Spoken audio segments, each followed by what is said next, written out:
First, I have a statement. Can you guys hear me? Okay, that's fine. You're good, thanks. That needs to do it over here, I think. Okay, a quick statement for this meeting this evening. Governor DeSantis' executive order, which authorizes local government bodies to conduct meetings without an in-person quorum in any specific location and authorize use of communications media technology, expires on November 1, 2020. It's anticipated the order will not be removed. On September 8, 2020, the Jacksonville Beach City Council passed resolution number 2065-2020, which establishes procedures and protocols for the city council meetings and briefings that will be conducted during a period declared emergency due to COVID-19. The resolution was implemented to ensure that safety measures and mitigation efforts are in place at city council meetings to reduce potential exposure to the virus and protect health, welfare, and safety of the public, staff, and council. Pursuant to resolution number 2065-2020, this council meeting is being held in a modified manner with safety adaptations. And if you would please, we'll go ahead and start with the prayer. If you would join me by rising. Heavenly Father, we ask that you be with us today and every day as we work hard to make the right decisions for our community, to make this a better place to live, work, and play. We ask you to watch over our first responders and our military members overseas, and ask that we see them all safely home. Also, Lord, we're getting tired of this virus. We need your help to get this behind us and so we can move forward as a country. All this we ask in Jesus' name, amen.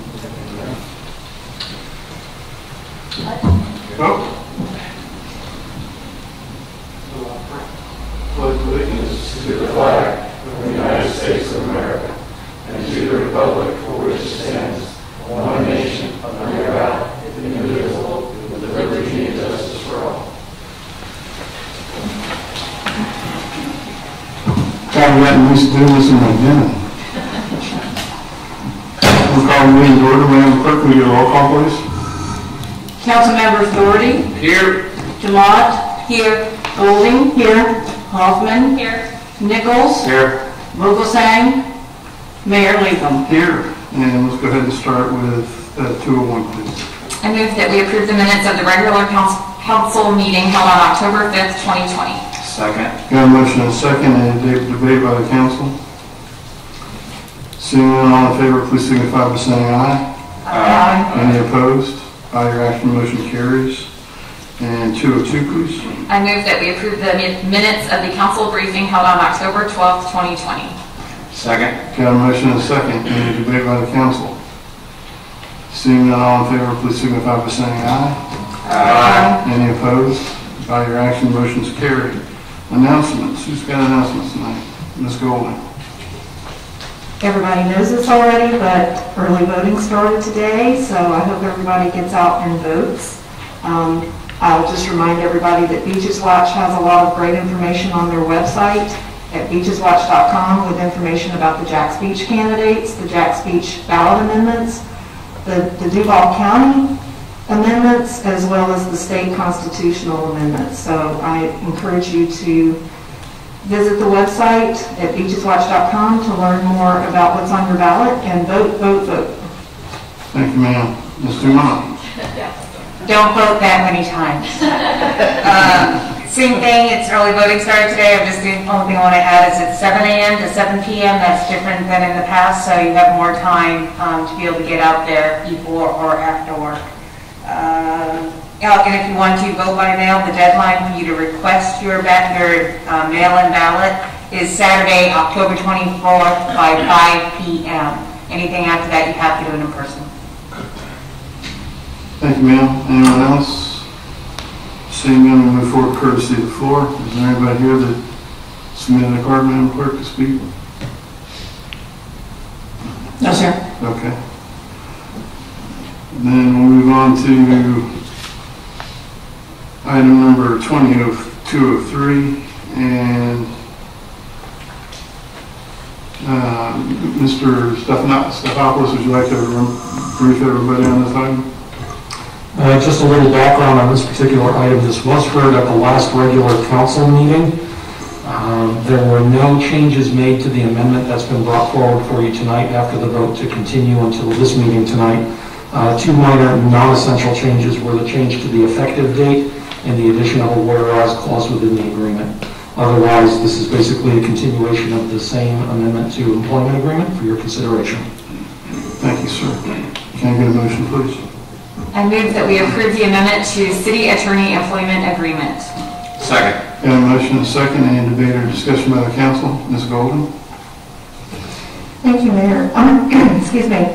I just wanted to make a comment that as far as the salary increase, I definitely support that. I do have some concerns about supporting the stipend just because I looked at the executive leadership salary increases, and between 2019 and 2020, along with the adjustments that were made from the pay study that we did, the highest increase was 6.2%.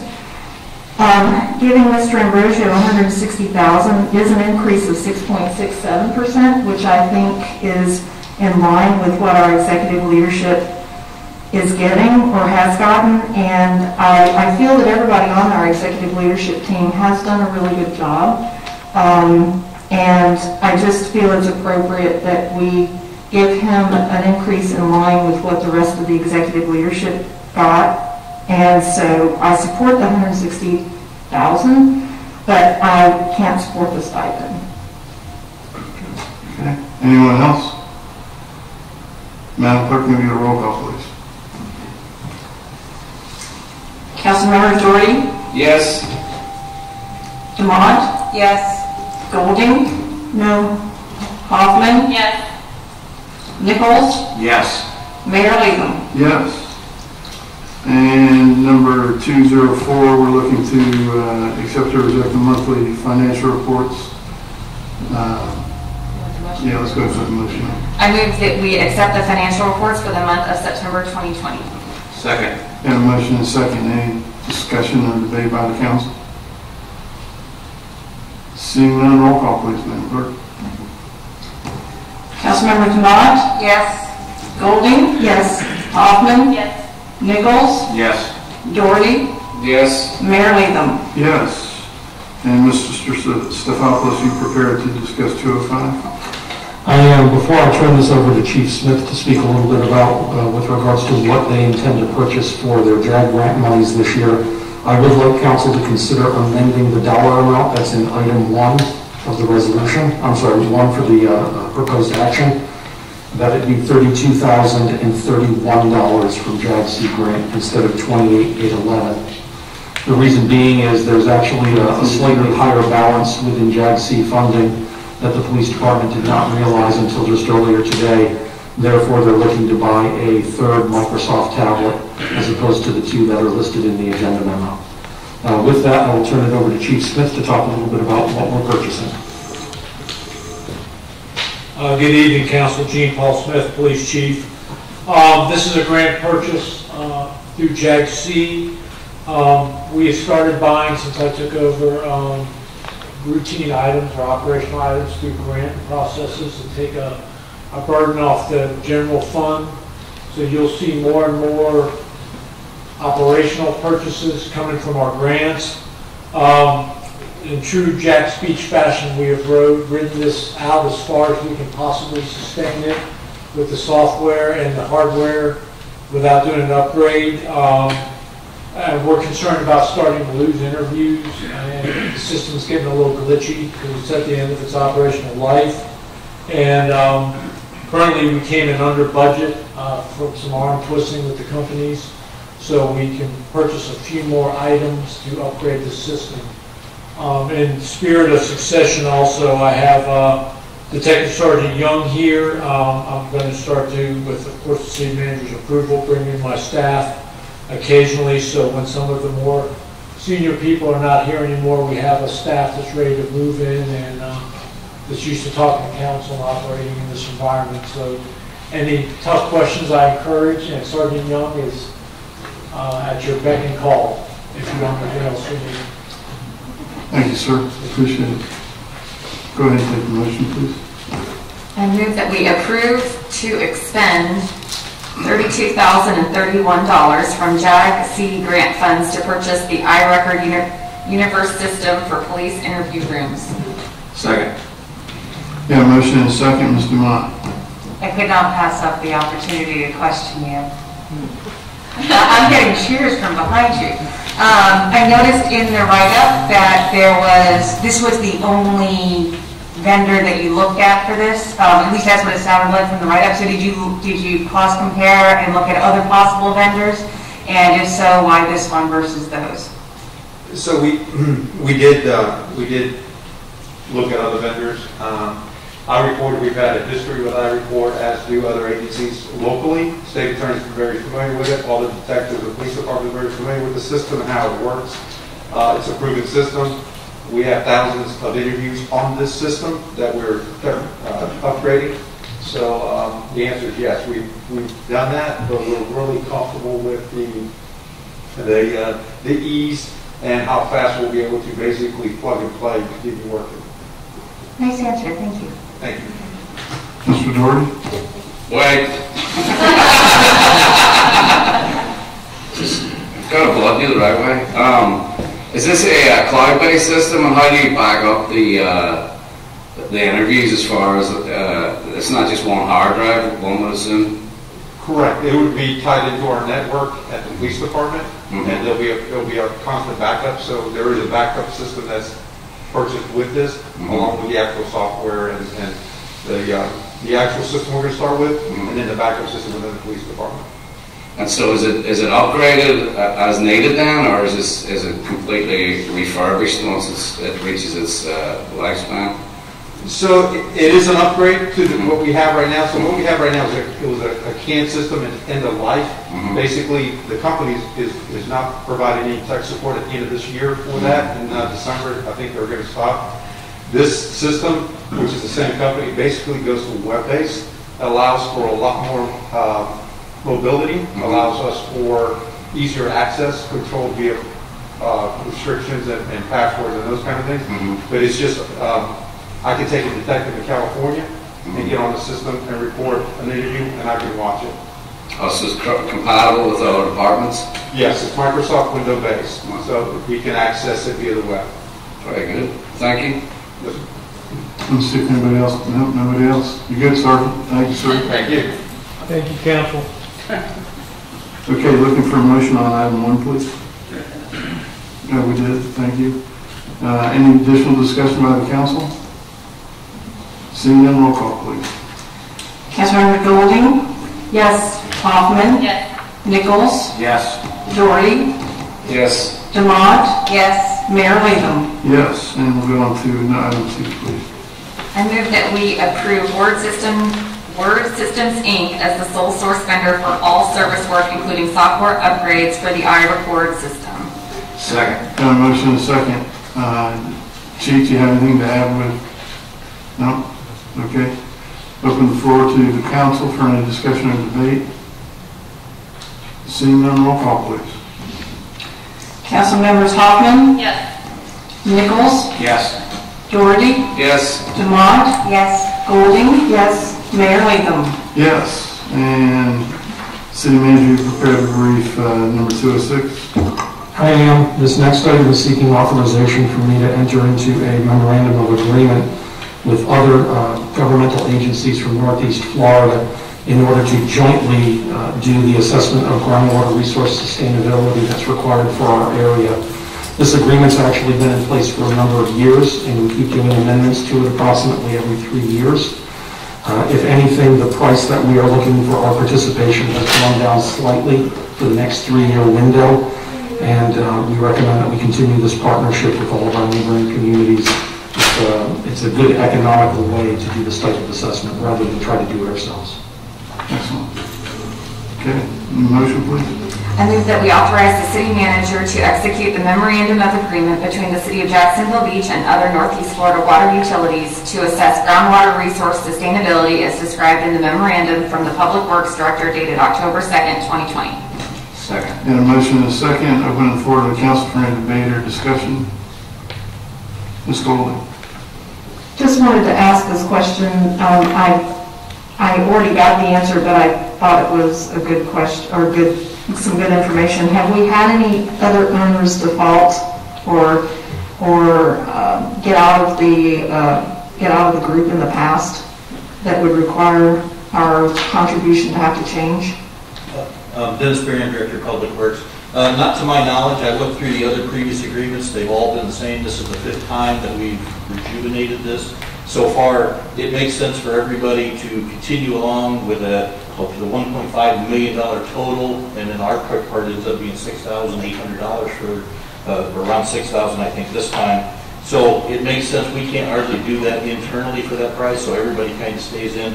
And JEA kind of manages it across the board because they've got the biggest piece of that total. And the other thing that I noticed was that our annual average daily flow was the same as Atlantic Beaches, and I thought that was interesting, so would you mind explaining that to us as well? Well, that question allowed me to do some research and find out some additional information that I had not realized as well.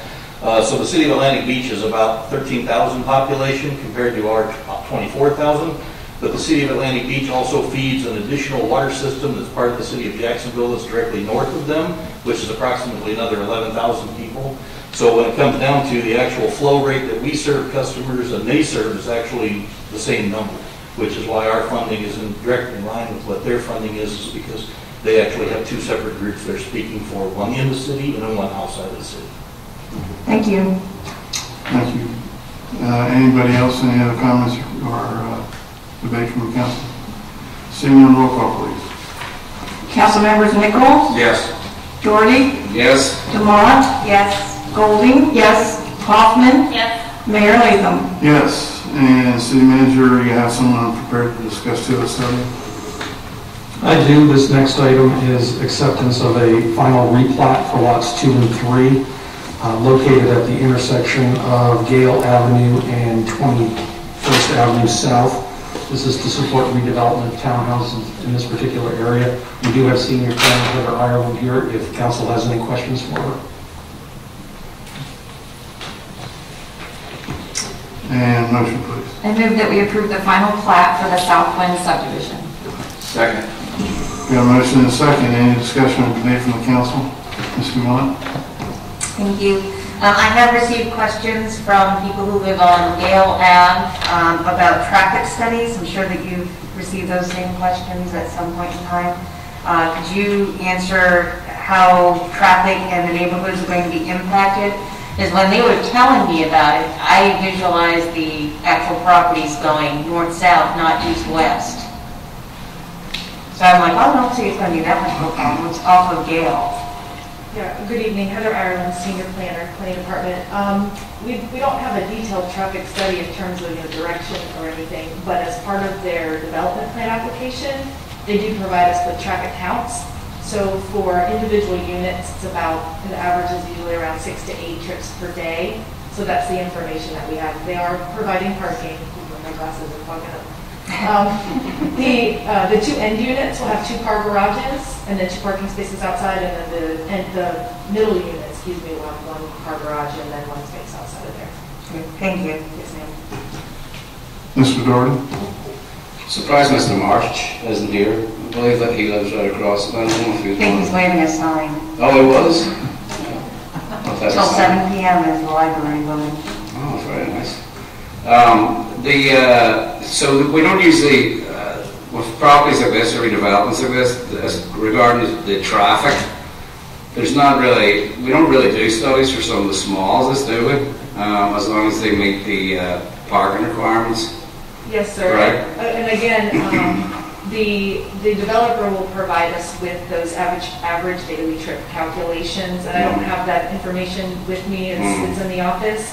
And the reason we get that is so that we can assess a mobility fee to the developers. So it might be, $300 that goes into a fund to pay for road improvement, sidewalks, things of that nature. So we do, we do capture that information, but it's just based on the number of trips, not necessarily the direction that traffic is. But Are you aware if they're going to require any variances to proceed with this project? They do not have the need for any variances. They have an approved development plan built, or showing it being built right to the code. So everything's the code? All right, Yes. thank you. They requested a variance for 4, and that was just approved by the planning commission, though, right? No, that must have been a different property, I think. I'm not aware of that, but they're building 3 units Okay. on this one. Okay, Mr. Munn? Just while we're on that topic with the mobility fee, whereas the money does not necessarily go back into that neighborhood though, it can be spent anywhere within the city. I believe so, yes. Thank you. Anyone else?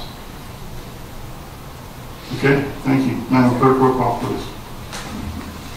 Councilmembers Doherty, Yes. Demont, Yes. Golding, yes. Hoffman, Nichols, Yes. Mayor Latham. I recuse myself. I'm adjacent property. Okay. Motion passes, and we're moving on to ordinance number 2020-8148. Madam Clerk, if you would please read by title only. Ordinance number 2020-8148, second reading, public hearing. An ordinance to create Chapter 20 Parks and Recreation and associated sections of the Code of Ordinances of the City of Jacksonville Beach, Florida, to provide uniform and park-specific codified laws, local laws, rules and regulations, and specified authority, and enforcement actions concerning the city's parks and park properties, providing for legislative findings, repeal conflicts, severability, codification, and an effective date. Thank you, ma'am. This ordinance is before the council for a public hearing and consideration on its second reading. I'll now open the public hearing on ordinance number 2020-8148. Anybody from the public wish to speak? I don't see anybody from the public hearing anymore. Okay. They're all voting. Yeah, they're all voting in line. Let's see. I'm going to go ahead and close the public hearing and request a motion to adopt as read by title, please. I move that we adopt ordinance number 2020-8148, creating a new city code of ordinances, chapter 20-parks and recreation. Second. Got a motion and a second. Any discussion or debate by the council? Seeing none, we'll close the discussion. And Madam Clerk, can we get a roll call, please? Councilmembers Demont, Yes. Golding, yes. Hoffman, Yes. Nichols, Yes. Doherty, Yes. Mayor Latham. Yes. And Madam Clerk, if you would please read ordinance number 2020-8157, second reading, public hearing by title only, please. An ordinance of the City of Jacksonville Beach, Florida, City Council to repeal and replace Chapter 10 Fire and Life Safety in its entirety, providing for legislative findings, repeal of conflicting ordinances, severability, codification, and an effective date. Thank you, ma'am. This ordinance is before the council for a public hearing and consideration on its second reading also. I will now open the public hearing for ordinance number 2020-8153. Anyone from the public wish to speak? Seeing no one here, we'll close the public hearing and request a motion to adopt the ordinance as read by title. I move that we adopt ordinance number 2020-8153, repealing and replacing city code of ordinances, chapter 10, fire and life safety. Second. Got a motion and a second. Any debate by the council or any discussion by the council? Ms. Golden. Thank you, Mayor. Chris, I sent you an email today with some comments, and I didn't know if any, Chris, the attorney, sorry. I didn't know if any of those things were addressed. Is there anything that... Yes, ma'am. Steve and I are making the Scrivener's corrections. Okay. There were just a few comma situations that Ms. Golden pointed out. They won't change the substance of the ordinance, so the Scrivener errors will be corrected and we can move forward. All the corrections that she suggested were good to make. Okay, thank you, Chris. Thank you. Thank you both. Any other debate or discussion from the council? Seeing none, roll call, please.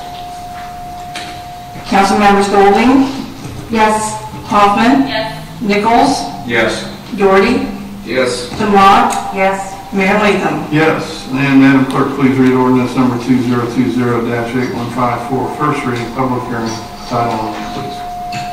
An ordinance to revise and amend Chapter 6, Beaches and Bulkheads of the City of Jacksonville Beach, Florida, Code of Ordinances to make corrections and add sections to provide codified local rules, regulations, and enforcement provisions concerning the city's beaches and the use of the Atlantic Ocean, and providing for legislative findings, repeal conflicts, severability, codification, and an effective date.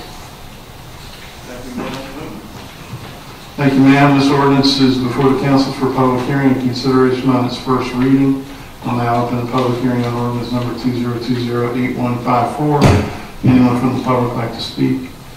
Seeing none, I'm going to turn it over to Mr. Stavropoulos to brief the staff on the first reading, please. And actually, now I'm going to turn it over to the city attorney. The city attorney and Recreation and Parks Director Fatides worked a lot on this particular section. A lot of the information that is here was originally considered in Chapter 20 for Parks and Recreation, but was pulled out to move to the Beaches section. It effectively provides the city with better control of activities on the beach, but I will let Chris speak to any of the highlights if he wants to touch on them. Thank you, Mike. Yes, we changed this chapter. If you'll recall, when I was first appointed, council asked for me to follow up on the sea turtle lighting protection ordinance, and this was section 6-8 in this chapter 6 that was instituted and approved by the council many months ago, pre-COVID. And I'd like to have an aside comment that congratulations, we received reports that the sea turtle groups said that there was absolutely no disorientation and no deaths found, no injuries, actually nothing to report negative for the sea turtle hatchlings this year. The way that it came across in their email was it was a great success. So of course it's not just the ordinance that had that effect, but it was many people involved, and so we hope for more success next season. But congratulations on getting that ordinance in place, and a lot of people worked hard on it. It's very successful. This chapter 6, Jason and I worked on this. We worked on it with Public Works, also with the police department. We upgraded some of the language and made it more modern. We have better enforcement regulations for the police department. A few additional sections to help keep the beaches cleaner, safer, and protect them for the public's use. And I'd be glad to answer any questions on this entire ordinance. This is first reading. Ms. Golden pointed out a couple of words, again, for Scrivener's errors, so to speak, but those can be corrected. They will be corrected, and we'll put those forward in the slightly revised ordinance for second reading, if council approves this on first reading. Thank you, sir. Go ahead and let's get the motion for this ordinance, please. I move that we adopt ordinance number 2020-8154, revising and amending City Code of Ordinances, Chapter 6, Beaches and Bulkheads. Second. Got a motion and a second. Ms. Dumont. Thank you. I have a couple of questions. 1, 2, 3, 4. I don't know if it should go to Chris or Jason. So the first one is regarding section 6, subsection 2, page 4 of 11. And the question is a wagon a vehicle? Because it's under the section of vehicles not allowed on the beach, and I'm picturing when you say wagon, like a little red flyer wagon. So I'm not sure about that. I think that's a carryover from prior language where actually this was probably from 1955 language, and the wagon being something more like what we perceive it as is one of those bikes that have sort of a cooler in the front, that kind of situation. But no, we didn't mean for it to be that type of wagon. Okay. We might want to think about clarifying what a wagon is. Mm-hmm. And I think that bike with the cooler that you sell things from has a name. Try Amazon, you might be able to figure out what it's called. The second question is clarification for section 6-45, subsection 4. It's page 5 of 11. Do we now have hours of operation on the beach? Because it's saying that you can't go swimming. It sounds like hours. And I believe that if you can go to the beach anytime, you just can't sleep on it between sunset and sunrise.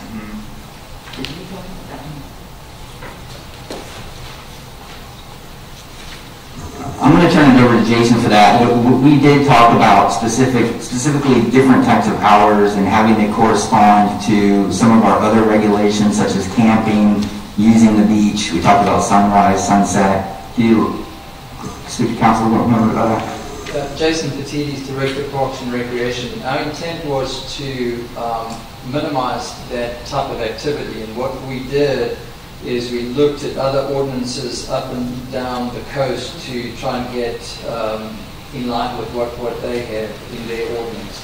So the intent is that no sleeping on the beach unless you have a permit and that type of thing. So we may need to reword that to be more specific, but that's the intent. Okay, I thought the sleeping was in a different section than this one. This one sounded like you couldn't go in the water. That's why I asked if the beach itself has open and closed times. And yes, and again, we would discourage that people be on the beach and going in the water after hours. Yeah, I guess my issue ends up being who's going to enforce it. We're not going to have our police go around on the beach and drag people out of the water in the middle of the night. But that's something that we should think about just for clarification.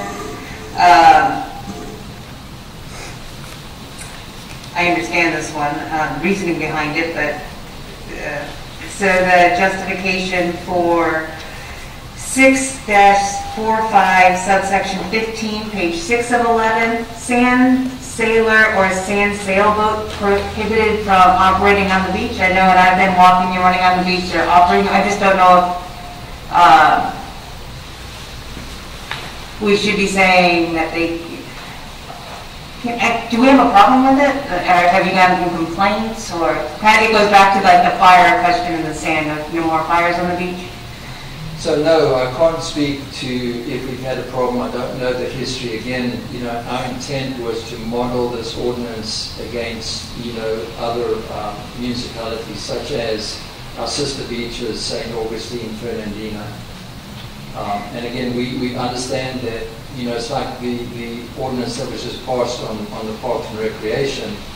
Unless we're there to enforce it, or we have the manpower to enforce it, the intent is to have the rule in place should that become a problem so that we can enforce it. Okay, and then personal watercraft jet ski only between Beach Boulevard and 8th Avenue North. Can you explain that to me? Isn't that where the surfers are? So, I'm sorry, 6-56 subsection 3, page 9 of 11. So those are the two places that we designate where people can launch them.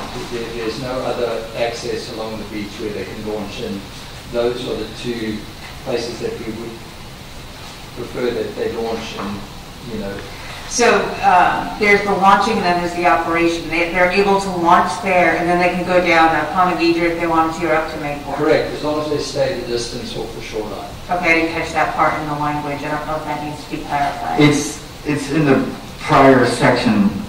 It's in a prior part of that section where they can operate 300 feet off the shore. 300 feet. Right. So, Councilwoman DeMont, they can launch only in two particular locations, but then once after launching, it's essentially a channel that they have to follow up into the 300 feet from the shoreline, and then they can operate once they're out there. All right, no, that's fine. And then I take it when you say launching, that means that they can drive a vehicle on the beach, or? Yes, that's correct. Only in that narrow area. All right, thank you.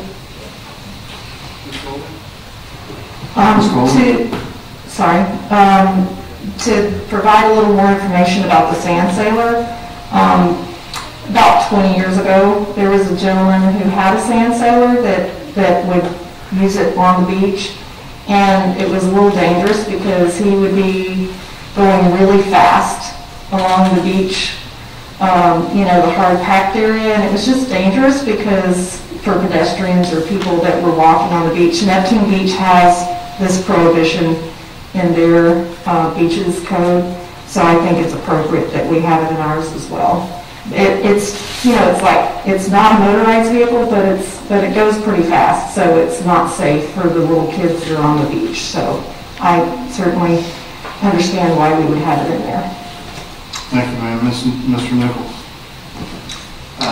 Jason, I had a question about the new electric-powered bicycles. I've noticed that occasionally I will see them on the beach, and they can hit 25, 30 miles an hour, and when there's a lot of people on the beach, it looks pretty dangerous. Have y'all addressed those? I don't believe we have.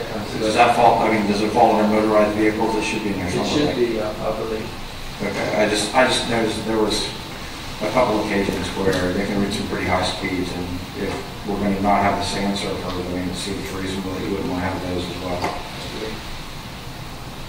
Thank you, sir. Any other comments from the council? I'm just going to add my concern on the sand surfer. You have to be really good to operate those well, and you've got the wind factor too that sometimes you can't control, that makes people make sudden movements and those things. So they do travel very fast, and they're heavy with a thick tire, so I certainly think they need to be in place as well. Okay, Mr. Mott. Yeah, I agree with the sand surfer. I've almost been run down multiple times on the beach by them, but then I get a little bit wary of saying what you can and cannot operate on the beach. Do we allow them to have bikes, electronic bikes, even regular bikes? You can get them up pretty fast. Right down to playing sports on the beach. There's times that I get hit by balls and such when they're playing catch with the football. So it's a fine line, and we have to draw it somewhere, but that ends up being my concern. How far should we be regulating what is allowable and not allowable on a public beach? Thank you. Well, I'll just throw my last bit in. Force equals mass times acceleration. So the bigger the vehicle, the more damage it's going to create. So I think it's a safe call. Okay? We're going to go ahead and close the floor and call for a vote. Madam Clerk, can we get a roll call, please? Councilmembers Hoffman, Yes. Nichols, Yes. Doherty, Yes. Demont, Yes. Golding, Yes. Mayor Latham. Yes. City Manager, City Attorney, do you have anything to add this evening? Mayor and Council, just for your benefit, I wanted to let you know that our police department is currently in conversations with Atlantic Beach to provide them with some support over the next 3 months. Our sister community is going to find themselves down by a handful of officers, and it's going to take some time for them to staff back up to get to where they need to be. They've asked to invoke our mutual aid agreement. They're also in conversations with Neptune Beach. Chief Smith is basically putting together a plan where our officers can volunteer to perform shifts in Atlantic Beach alongside AV officers and be compensated to do so for Atlantic Beach. So we'll have more information for you on that when we have the details. Is this COVID related? No, it is not COVID related. Thank you. City Attorney? Yes, sir. Thank you, Mayor. Mayor, I think this might be the last request for a closed session that you'll ever hear. As Chair and Mayor of the City of Jacksonville Beach, I'm going to try to make that closed session as enjoyable as a closed session. And I'm going to try to give you as much great news, which I think you'll enjoy to hear for your last closed session. Excellent. Your Honor. Okay. So I'd like to request from the City Council, pursuant to the Florida Statute 286011, a closed session on, or shade meeting on November 2nd in the case styled as SLG Investment Partnership LLP and Clear Channel Outdoor Inc. versus City of Jacksonville Beach, case number 2018 AP 00121. Pursuant to the statute, I would be requesting advice concerning the litigation from City Council. Present at that shade meeting would be the City Council members, myself, and the City Manager, Mike Staffopoulos, and that's in a court order pursuant to the Florida statute. So, Mayor, that would take place just prior to the scheduled City Council regular agenda meeting. So if the City Council would approve that, then I'd be happy to conduct that closed session for the council. Okay. Anybody have any problem with that? No. Sounds like we got it all set. Thank you, sir. Okay. Ladies and gentlemen, thanks for being here this evening. This meeting is adjourned. Have a great night. Yes.